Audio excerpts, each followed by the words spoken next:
आगे का एक वो वेग को रोकने के लिए वो कहते हैं बहुत ही खतरनाक वेग है, जिसको आपने रोका तो बहुत तकलीफ आएगी। अब उसमें आप बहुत सारे तर्क और सवाल कर सकते हैं। भूख, भूख, ये भूख एक ऐसा वेग है जिसको अगर आपने जबरदस्ती रोकने की कोशिश की तो इसमें सबसे ज्यादा रोग उन्होंने गिनाए हैं। 103 रोग हैं अगर भूख को जबरदस्ती रोकने की कोशिश आपने की। और वो कहते हैं पहला रोग शुरू होगा एसिडिटी से और आखिरी जाएगा अंतड़ियों का कैंसर, इंटेस्टाइनल कैंसर। इसलिए कहते हैं भूख को जबरदस्ती मत रोकिए। अब तुरंत आपके मन में सवाल आएगा, जी हम तो उपवास करते हैं तो उन्होंने कहा है एक सूत्र में कि उपवास शरीर के शुद्धि की क्रिया है। और वो आगे कहते हैं कि शरीर शुद्धि होती है तो मन और चित्त दोनों की भी शुद्धि होती है उसके साथ। तो उपवास एक क्रिया है जो शरीर शुद्धि, मन और चित्त तीनों की शुद्धि के लिए है, लेकिन उसके लिए नियम है।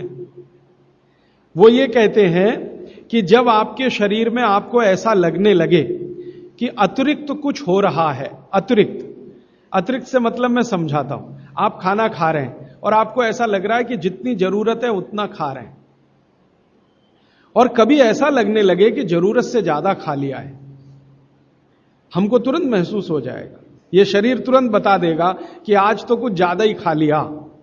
तो कहते हैं कि जब स्थिति ऐसी हो, वो किसी भी कारण से हो, आपको किसी चीज का स्वाद बहुत पसंद आ गया, या किसी ने बहुत आग्रह पूर्वक आपको खिला दिया, या आप कुछ इस स्थिति में थे, मूड आपका ऐसा था, ध्यान ही नहीं रहा, बातें करते करते या खाना खा रहे हैं ज्यादा चला गया, ऐसी किसी भी स्थिति में जब अतिरिक्त है तब आप उपवास के बारे में जरूर तय करिए, माने आप उपवास करिए।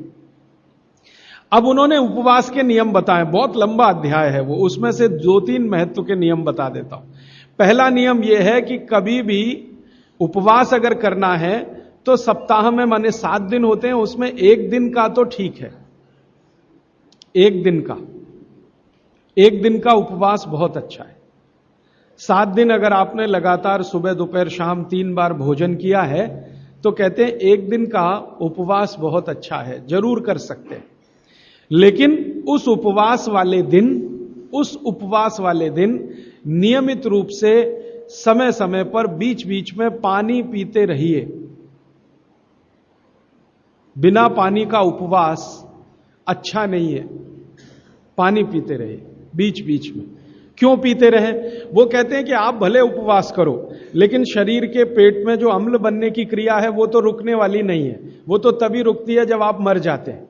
ये तो सतत अम्ल को रिलीज करता ही रहता है, और पेट में जो अम्ल है वो ना हाइड्रोक्लोरिक एसिड है, खराब अम्लों में उसकी गिनती मानी जाती है।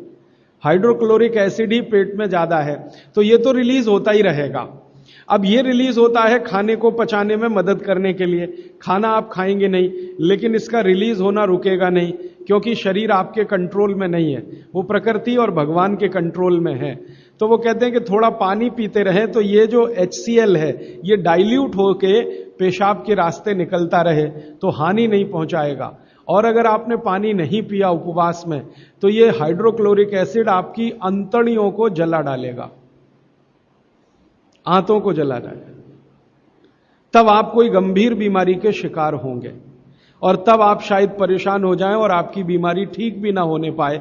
क्योंकि भागवत जी कहते हैं कि शरीर के किसी भी अंग का कोई परमानेंट डैमेज हो गया तो उसका रिपेयरिंग नहीं होता।